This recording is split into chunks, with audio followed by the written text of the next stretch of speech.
Төрт балам бар. Әйелімізбен осыдан 4-5 жыл бұрын ажырасып кеттік. Содан бері балалардың өз қамқорлығында, қолында. Мамам қарауға көмектеседі. Квартирада 17 жылдай тұрдық. Неше түрлі қиындықтар өтті басымыздан. Осылай өзіміздің үйі болса деп армандадық. Сөйтіп жүрген кезде Харекет қоры дегенді естіп, хабарласып, 1,5 жыл болды ол кісілермен хабарласқанымызға. Сол арман бүгін орындалып тұрды, Аллаға шүкір. Қалдарыңыз қалай? Амансыздар ма? Енді өздеріңізге қалай? Бәрі дұрыс. Балаларға бөлме бәрі бар. Ана кісі Ғабиттің анасы екен. Неше айтқан. Тосын енді мынау жаңа жылда жаңа үйде дегенде 2022 жыл бәрімізге бір жақсы табыс алып келсін. Ассалаумағалейкум, достар. Міне біз тағы да бүгін, мен Әлімжан Харекет қайырымдылық қорының өкілі. Кеше өздеріңіз білетіндей, Салиқалы ұрпақ қайырымдылық қорымен бірге Харекет қайырымдылық қоры бірлесе отырып, осы Салиқалы ұрпақтың 5 жылдық мерейтойында осы Ғабит ағамызға баспана кілтін табыстаған болатынбыз. Бүгін сол шаңырақты отбасыны көрсетуге алып келдік. Жалпы Ғабит ағамыз осыдан 2 жыл бұрын осы Харекет қайырымдылық қорына баспана бойынша өтініш қалдырып, бізге үй кезегіне тіркелген болатын. Ол кісі өзі көп балалы семья, яғни 4 баласы бар.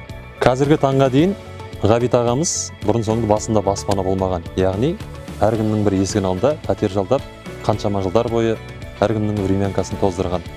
Міне бүгінде сіз болып, біз болып, Аллахтың қалауымен тағы да бір отбасыға осындай бір үлкен бір қуаныш сыйлады. Алла қаласа қазір үйін көрсетіп, иншалла сосын нотариуске барып, үйді өздерінің атына заңдастырып беретін боламыз. Баршаңызға Алла разы болсын. Ассалаумағалейкум достар. Міне біз өзіміздің кеше ғана уәде берген үйіміздің, 10 үйіміздің бірінші үйін қазір табыстап отырмыз. Міне Ғабит деген осы жалғызбасты әке болса да, өзінің балаларын тастамай, өзімен бірге асырап, бағып, қиналып жүрген көрдік. Біз мына Харекет қоғамдық қорымен бірге бірлесіп, осы отбасыға осы үйді сыйлап отырмыз.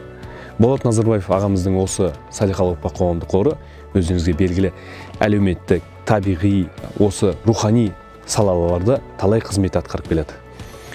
Соның бірі осы халыққа бір баспана алып беру. 5 жылдығымызға орай 10 үй міне мұқтаж отбасыларға таратылды. 2 микроавтобус қоғамдық қорларға берілді. Және де 2 жеңіл көлік, осыны даун, ДЦП аурулармен айналысатын бірлестіктерге қоғамдық қорға берілді. Өзіңіз көріп отқандай, үй жып-жылы, газ кіріп тұр, балаларға арналған бөлмелер бар. Үйдің ішінде өзіне тиесілі санузел бар екен, туалеті де, душы да бар екен, кір жуғыш машинасы да бар екен, үйдің ауласы да кең екен. Бұл семьяға Ғабиттің айтуы бойынша қатты ұнап отыр. Біз де бұған сенгіміз келеді, біз де қуаныштымыз осы отбасыға. Жаңа жылда осы жаңа үйде жаңа жылын қарсы алса деген ойымыз бар. Бірінші Алла тағалаға, одан кейін осы халқыма, одан кейін осы сіздердің Салиқалы ұрпақ Болат Назарбаев ағамызға, Харекет қорына сіздерге үлкен алғысым шексіз.